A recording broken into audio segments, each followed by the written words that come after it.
I'm Virginia McGathey on the floor of the CME Group reporting on the grain market today. Soybeans really had a free fall. It seemed that the China tariffs tipped the meter and the market opened and it went well below 40 cents. This is the biggest move we've had in a long time. It seems that the White House saber rattling really pushed the market lower, and it's because China can easily get beans from Brazil that really made it difficult for our beans to really stay afloat right now. And so the market's been wild all day long.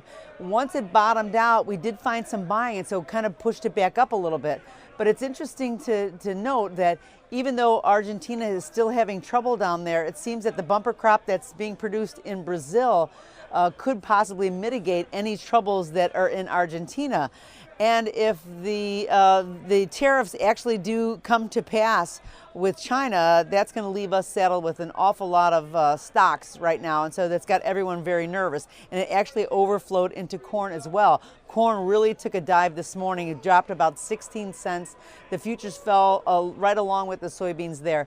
And it was right after the opening bell. Interestingly enough, the market opened and then it slipped all the way down. So it didn't really gap down. But it quickly recovered and came back some. It came back to only about maybe 8 or 9 cents lower. But there is still some worries that there is going to be some disruption in the pipeline with China, and that's going to make it very difficult for us to, really move some of the stocks that we have. We're hoping that perhaps we can have an increase in domestic demand. That could help a lot, but right now we're not sure. It seems that the traders are still now looking ahead for April 10th for the USD report. Then there's going to be a lot more volatility ahead, and this is going to be along with the weather worries that we're facing right now. So there is a lot to be thinking about. And in the wheat market, it was really mixed. There was spillover selling from corn and beans that really pushed it lower, and it wasn't a channel for a while, but it was able to recover. It found buyers, and it really completely recovered.